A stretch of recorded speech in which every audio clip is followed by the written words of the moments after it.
सुप्रभात प्यारे बच्चों, आज मैं आपको वितान के पहले पाठ यानी कि भारतीय गायिकाओं में बेजोड़ लता मंगेशकर इस पाठ के प्रश्न उत्तर समझा रही हूँ। इससे पहले बेटा मैं आपको एक प्रश्न जो अब की बार 2021 में बोर्ड की परीक्षा में पूछा गया था कि लता मंगेशकर के व्यक्तित्व पर प्रकाश डालिए, इस प्रश्न के बारे में बता रही हूँ।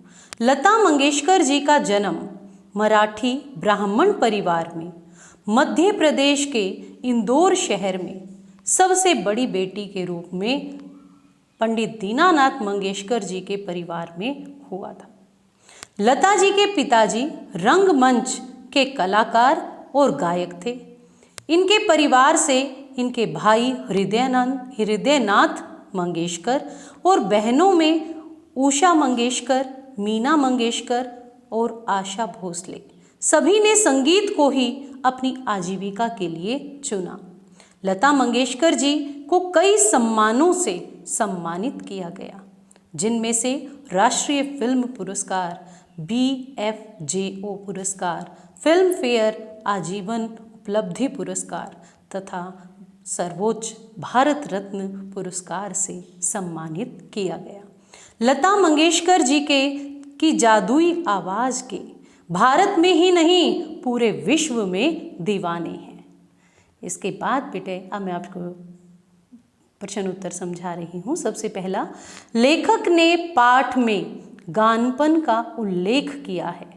पाठ के संदर्भ में स्पष्ट करते हुए बताएं कि आपके विचार से इसे प्राप्त करने के लिए किस प्रकार के अभ्यास की आवश्यकता है। गानपन। गानपन का अर्थ होता है गाने का ऐसा अंदाज जो आम आदमी को भाव विभोर कर दे। लता के गानों में गानपन विद्यमान है। गानपन को प्राप्त करने के लिए गायक को अपने स्वरों में कोमलता और मधुरता उत्पन्न करनी चाहिए। इसे हम लगातार अभ्यास के द्वारा अभ्यास करते हैं तो इसे विकसित कर सकते हैं।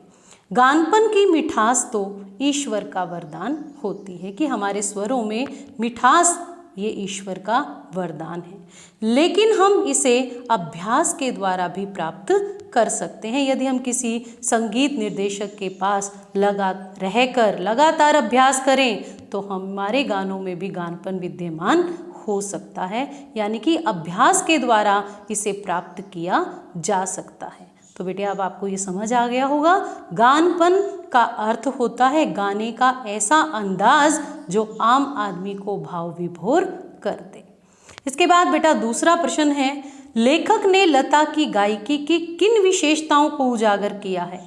आपको लता की गायकी में कौन सी विशेषताएं नजर आती हैं, उदाहरण सहित बताएं। इस प्रश्न को ऐसे भी पूछा जा सकता है परीक्षाओं में कि लेखक ने लता मंगेशकर के गानपन के संबंध में क्या लिखा है, और ये प्रश्न इस तरह से कई बार पूछा गया है। तो बेटा इसमें आप हेडिंग बना करके लिख सकते हैं कि लता की गायकी में निम्नलिखित विशेषताएं हैं। कई विशेषताएं हैं। सबसे पहले गानपन। लता के गानों में गानपन विद्यमान है। लता के गाने आम आदमी को भाव विभोर कर देते हैं। इसके बाद दूसरी हेडिंग बना लेना आप, कोमलता और मधुरता या मुग्धता। लता के गानों के स्वरों में कोमलता और मधुरता है। लता जी के गायन की निर्मलता उसके स्वरों में झलकती है।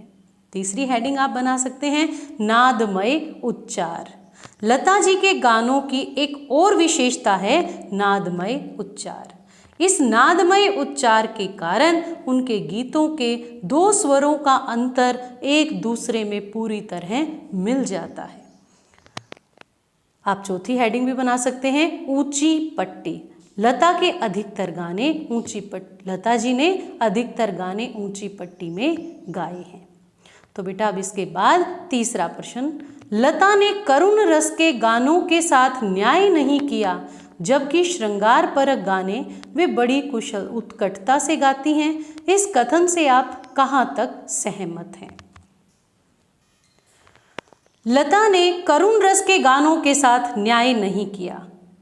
मैं इस कथन से सहमत नहीं हूं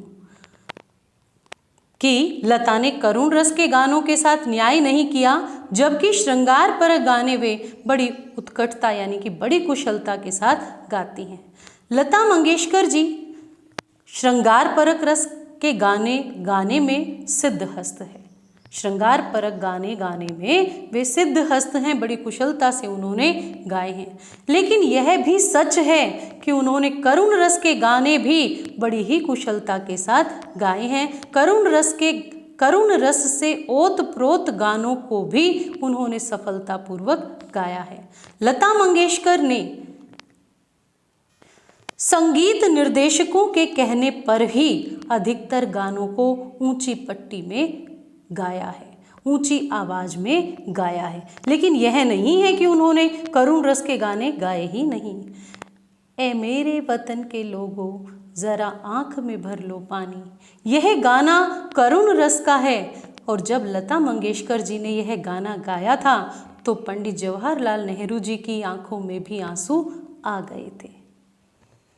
इसके बाद बेटा अगला प्रश्न है, संगीत का क्षेत्र ही विस्तीर्ण है, वहाँ अब तक अलक्षित, असंशोधित और अदृष्टिपूर्ण ऐसा खूब बड़ा प्रांत है, तथापि बड़े जोश से इसकी खोज और उपयोग चित्रपट के लोग करते चले आ रहे हैं। इस कथन को वर्तमान फिल्मी संगीत के संदर्भ में स्पष्ट कीजिए। इस कथन के संदर्भ में हम यह कह सकते हैं कि संगीत का क्षेत्र बहुत विशाल है। इसमें आए दिन परिवर्तन होते रहते हैं। पुराने गानों को नए तरीके से उनके रिमिक्स बनाए जा रहे हैं, नए तरीके से गाया जा रहा है। हमारे फिल्मी संगीत पर पाश्चात्य संगीत का काफ़ी प्रभाव हो रहा है।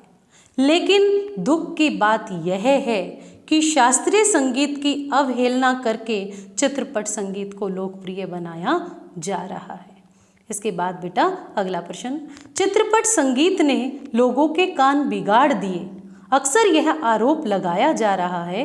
इस संदर्भ में कुमार गंधर्व जी की राय और अपनी राय लिखें। इस संदर्भ में लेखक की राय यह है कि चित्रपट संगीत ने लोगों के कान बिगाड़े नहीं बल्कि सुधार दिए हैं। आजकल छोटे छोटे बच्चे भी स्वर में गुनगुनाने लगे हैं, क्योंकि चित्रपट संगीत शास्त्रीय संगीत से आसान है, सरल है। शास्त्रीय संगीत में तो सारी तालों का प्रयोग किया जाता है, जबकि चित्रपट संगीत में आधी तालों का प्रयोग किया जाता है। हम लेखक की बात से सहमत हैं, लेकिन चित्रपट संगीत जो टेलीविज़न पर दिखाया जाता है, चित्रपट संगीत जो टेलीविज़न पर दिखाया जाता है, चित्रपट संगीत का आधार तो शास्त्रीय संगीत ही है। आम आदमी को शास्त्रीय संगीत की जानकारी नहीं होती, इसलिए वे चित्रपट संगीत को ज़्यादा पसंद करते हैं, क्योंकि चित्रपट संगीत आसान होता है। तो चित्रपट संगीत ने लोगों के कान बिगाड़े नहीं बल्कि सुधार दिए हैं। इसके बाद बेटा अगला अंतिम प्रश्न है, शास्त्रीय एवं चित्रपट दोनों तरह के संगीतों के महत्व का आधार क्या होना चाहिए? कुमार गंधर्व की इस संबंध में क्या राय है? स्वयं आप इसके बारे में क्या सोचते हैं? तो इसमें बेटा लेखक का विचार यह है कि चित्रपट और शास्त्रीय संगीत दोनों तरह के संगीतों का आधार श्रोताओं को, श्रोता यानी सुनने वालों को आनंद देना होना चाहिए। यह सुनने वालों पर निर्भर करता है कि वह कौन सा संगीत सुनना चाहता है। हमारे विचार से दोनों का महत्व बराबर का है। एक में शहद की मधुरता है तो दूसरे में मिश्री की मिठास। तो बेटे ये प्रश्न आपको मैंने सारे समझा दिए हैं।